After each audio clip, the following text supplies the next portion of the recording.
Hey everyone, my name is Chris Green, and today's video is going to be quite the deep dive into what's called multi-band processing or parallel processing. Now, before you click away, this video is very much aimed at beginners in PreSonus Studio One.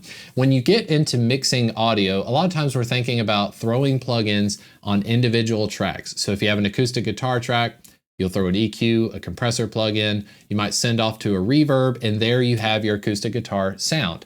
But I want to ask you something. When you have an acoustic guitar, think about what frequencies you're hearing when somebody's playing an acoustic guitar. Well, bare minimum, you're thinking about the body of the guitar, the low end, the fundamental sound of a chord being strummed.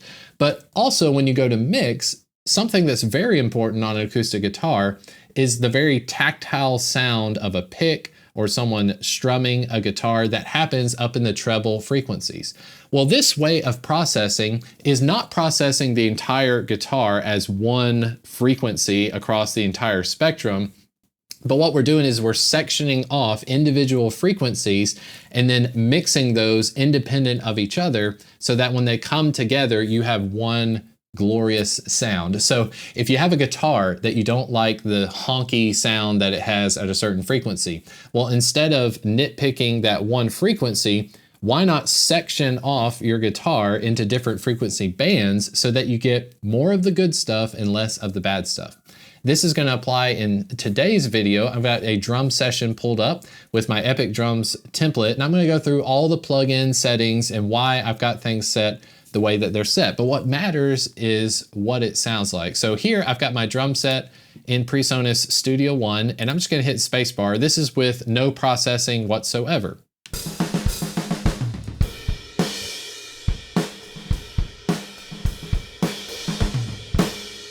All right, and here is with the processing that I'm going to be explaining today.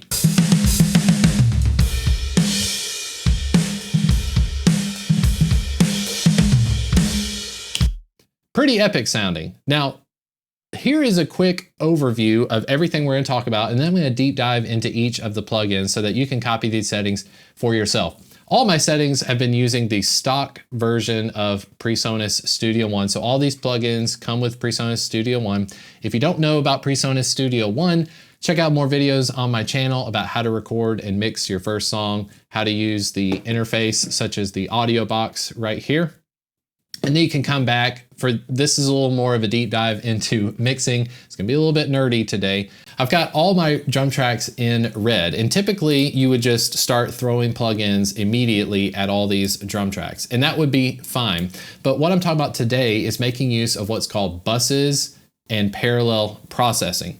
So my kick drum, for instance, on the far left, I can see that the output of my kick drum track is going to what's called a drums bus. If you don't have a drums bus, just right click anywhere in the track if you've got Mix tab open and select where it says add bus for selected channels. A bus is basically a pit stop on a track's way out of your speakers. So instead of my kick drum going immediately out to my headphones through the main fader, it's going to make a pit stop, and that pit stop is called my drums bus. So if I scroll over to the right, I find my drums bus near the end, and my drums bus is outputting to another bus called the music bus. Okay, so the music bus is going to catch all my guitars, keyboards, bass guitar, drums. They're all going to go into the music bus. And if I want to process my music bus, I can process those things as if they're one instrument.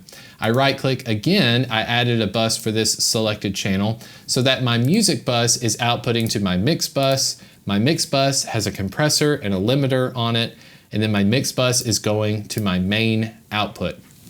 That's just a general overview of, even if you're not into parallel processing or multi-band processing, get used to using buses because it's going to save you a lot of processing power, and it's going to make things a lot cleaner when you get further into your mix. But if you notice on the kick drum, under the word sends, I have 3 specific sends that are set up. If you don't have a send, click the plus button here, and then you can add a bus channel. So that will add a bus channel. My kick drum, let me try to visualize this here. So we have a kick drum track. It is being sent to my drums bus, but I'm also sending that kick drum track to 3 other buses. So it's going to make even more pit stops along the way. Those 3 buses that it's stopping at are called kick tap, kick beef, and kick fat. I want you to hear what each of these sound like. So here is kick tap. I'm going to solo it.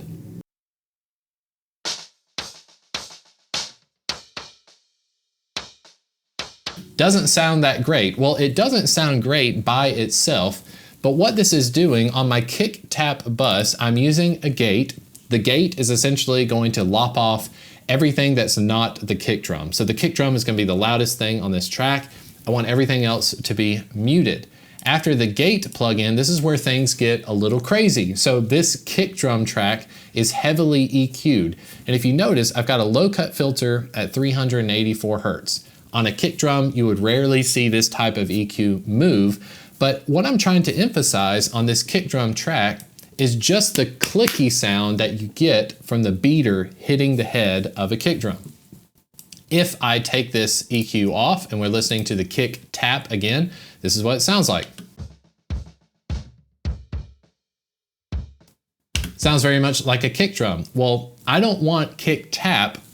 This is meant to be just the treble side of the kick drum. I don't want it to have all that low end, which is kind of, it seems like it'd be counterproductive, but here again is the EQ'd or filtered version of kick tap. After the EQ, I'm giving it some compression just so I have a consistent level of volume coming out. And then I'm using PreSonus's version of a distortion plugin. This is very similar to FabFilter Saturn, and I got this from Eric Valentine. He uses this all the time on his drums. When you add distortion to drums, it gives it some excitement, and it sounds great. I thought it would sound super unnatural, but make sure you mess with the knobs. You can copy my settings if you need to. The distortion plugin is giving it a lot of compression, but it's also spreading out the sound. So it's not this click sound that's very short and transient. We're giving it some girth with the distortion. Now the other buses I mentioned are the kick beef and kick fat.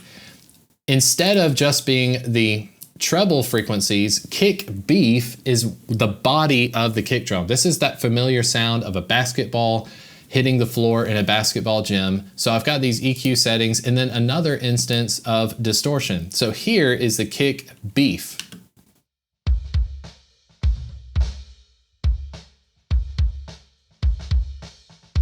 And already you can hear that that sounds like a kick drum, more of what we're used to. I'm gonna add the kick tap. So now these two are both playing together. Check out what happens as I start to blend in the fader of kick tap.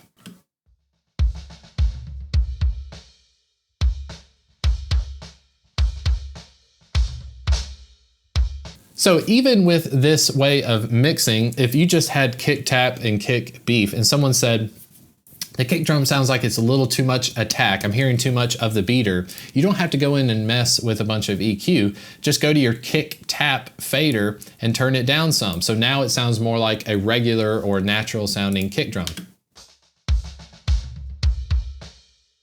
All right, I'm gonna put this one back at 0 because there's one more I want you to hear, and it is kick fat. This is what the stereotypical kick drum sound is. This is the stuff that I really want this to be the thing that shakes the bones in your chest. Okay, so this is the sub low end stuff. We got a frequency at 40 Hertz. We're doing major boosts. Typically you would not see an EQ move like this. There's nothing conservative about it. And then we've got another instance of distortion. Here is what kick fat sounds like.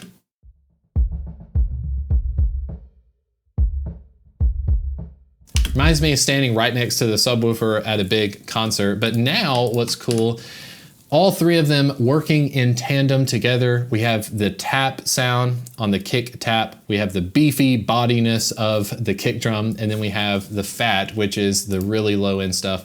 Here is what now our kick drum track sounds like.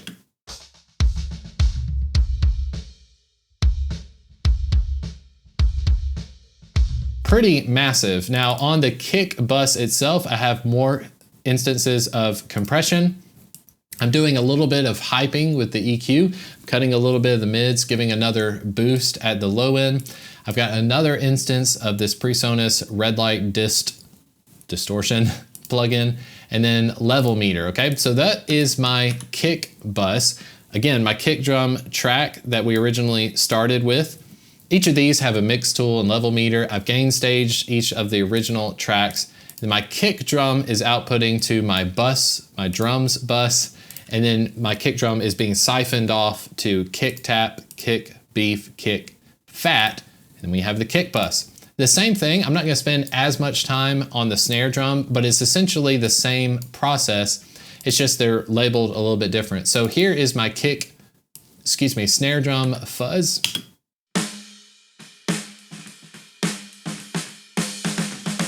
This is what I'm thinking of when you're thinking about the sizzle sound on the wires of a snare drum, the mid-range quality of a snare. Then you have the snare click. This is going to be the highest frequencies of the snare drum, almost the sound of a stick hitting a piece of paper. I don't know what's going on with my words today. Here we go.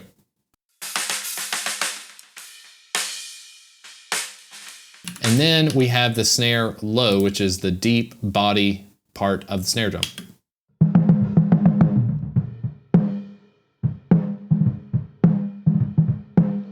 Of course, we add those three together. I've got snare fuzz turned down to -6, the snare click turned down to -3. So we're blending those things into taste. Here's what my snare drum sounds like coming out of the snare bus, which I've given a little bit of hype.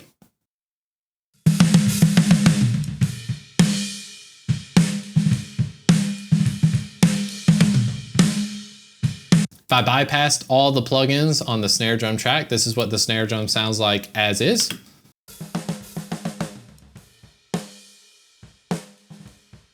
And then as soon as I add all of the processing, now that's as far as I go with the parallel processing or multiband processing of my drums. I don't feel the need to siphon off my toms. I have a rack tom, I have a floor tom. I'll pan those out wide. I'll put on some distortion. I'll do minimal amount of EQ on the toms. And then the overheads, I use these as underheads, but my cymbal tracks, basically my hi-hat and my ride cymbal, I'm just filtering off some of that low end and I'm sticking on a little bit of compression. Here's what my toms sound like. Let me find a section here.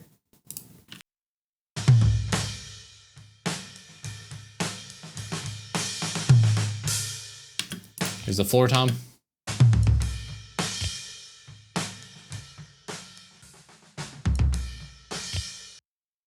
Just really some low end rumble there. Then the overheads track, here are my overheads, should just be sizzly cymbals.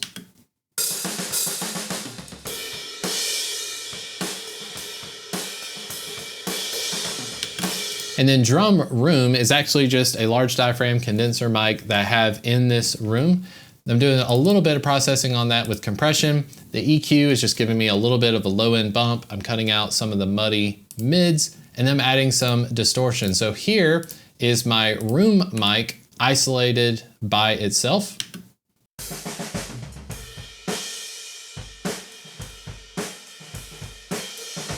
And then here it is, the drum room mic with all the processing.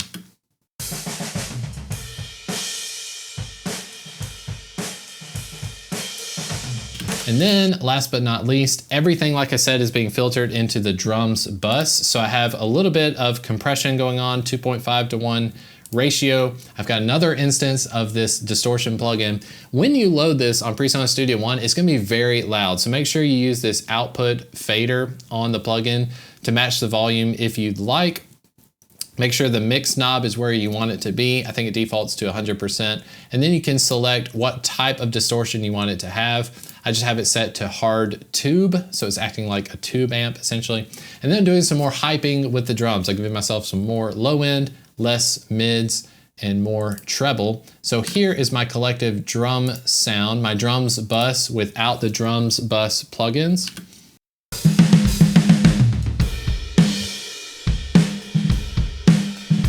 And here's my drums bus with the plugins.